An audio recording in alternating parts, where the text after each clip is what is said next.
Good morning বন্ধুরা। আজকে আমি তোমাদের কাছে কোনো ব্লগ ভিডিও আনিনি। আজকে একটা কাঁচা লঙ্কা, যে দেখতে পাচ্ছ কাঁচা লঙ্কা নিয়ে নিয়েছি এক ঝুড়ি। নিয়ে কাঁচা লঙ্কার আজকের আচার বানাবো। দেখতে থাকো তোমরা কি করে বানাচ্ছি আমি কাঁচা লঙ্কার আচারটা। এই যে তোমাদের দাদাভাই বাজারে গেছিলো, তাই এত কাঁচা লঙ্কা নিয়ে এসছে। তা কী করবো অত কাঁচা লঙ্কা, তাই ভাবলাম যে কাঁচা লঙ্কা তাহলে আচারই বানিয়ে দিই। তাই কাঁচা লঙ্কার আচারটা বানাবো, ভাবলাম তোমাদের সাথে শেয়ারও করি রেসিপিটা কী করে বানাচ্ছি আমি। তাই জন্য এই যে কাঁচা লঙ্কাগুলো ভালো করে ধুয়ে রেখে দিয়েছিলাম আগের দিনকার, ধুয়ে ভালো করে শুকনো করে নিয়েছি। একটু জল নেই কিন্তু, আমি সব শুকনো করে নিয়েছি ভালো করে। তাই যে শুকনো করে নিয়েছি, আগের দিন ধুয়ে রেখে দিয়েছিলাম। আর যে যে এখন বোঁটাগুলো ভালো করে ছাড়িয়ে নিলাম লঙ্কার, নিয়ে আর মাঝখান থেকে একটুখানি ছুরি দিয়ে একটু কেটে কেটে দিয়েছি। দিয়ে আর এই যে মশলা নিয়েছি দেখো, আমি ধনে, জিরে, মৌরি, সর্ষে আর একটা লেবু নিয়েছি, যে গোটা একটা পাতি লেবু নিয়েছি। এদিকে এই যে মশলাটা যেটা নিয়েছি ওটা হচ্ছে শুকনো কলায় আমি একটু নেড়ে নেব। এই দেখো গ্যাসটাকে কমিয়ে কমিয়ে নিয়ে আমি একটু মশলাগুলো ভেজে নেব।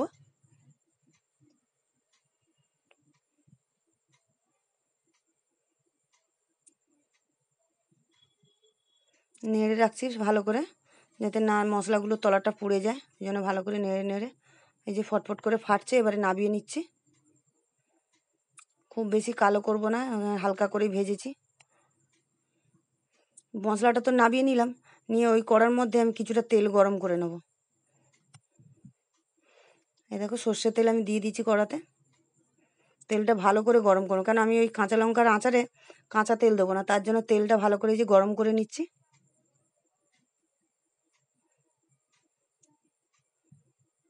তেলটা ওদিকে গরম করে রেখে দিয়েছি ঠান্ডা হওয়ার জন্য। আর এদিকে যে মশলাটা যেটা ভেজে রেখে দিয়েছিলাম ওটা শিলনোড়ায় আমি যে গুঁড়ো করে নিচ্ছি। মিক্সিতে গুঁড়ো করলে হতো, কিন্তু মিক্সিতে গুঁড়ো করার থেকে শিলনোড়াতে গুঁড়ো করলে বেশ ভালো হবে গুঁড়োটা, ওই জন্য আমি শিলনোড়াতেই গুঁড়ো করে নিচ্ছি।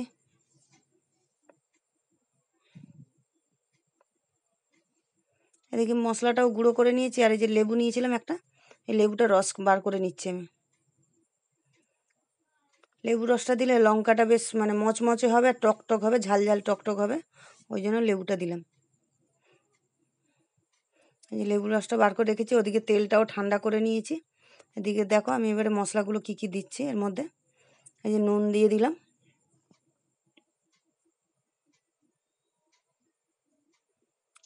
নুনটা দিয়ে বুঝে দেবে পরিমাণ মতো নুন দিয়ে দিয়েছি, হলুদও দিয়ে দিচ্ছি। একটু কাশ্মীরি লঙ্কার গুঁড়ো দিচ্ছি 1 চামচ মতন, কারণ ওই রঙটা একটু লাল হবে, তার জন্য কাশ্মীরি লঙ্কা রেড চিলিটা একটু অল্প করে দিয়ে দিলাম। দিয়ে এবারে এই গুঁড়ো করে রেখেছি ভাজা মশলাটা, ওটাও দিয়ে দিচ্ছি। দিয়ে একটু ভালো করে একটু মিশিয়ে নিচ্ছি। নিয়ে তেলটাই যে ঠান্ডা করে রেখে দিয়েছিলাম, তেলটাও দিয়ে দিলাম।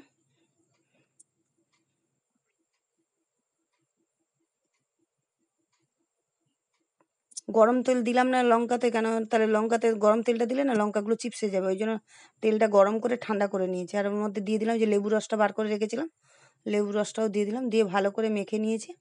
নিয়ে এবারে আমি বয়েমে ঢুকিয়ে নিচ্ছি।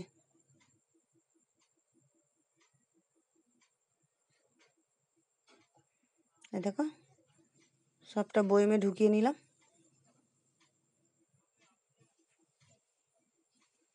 এই যে রেডি আমার, দেখো লঙ্কার আচার বানানো। দেখো তোমরা কীরকমভাবে বানালাম, নিশ্চয়ই তোমাদের ভালো লাগবে। ভালো লাগলে লাইক করো, কমেন্ট করো, শেয়ার করো বন্ধুদের সাথে।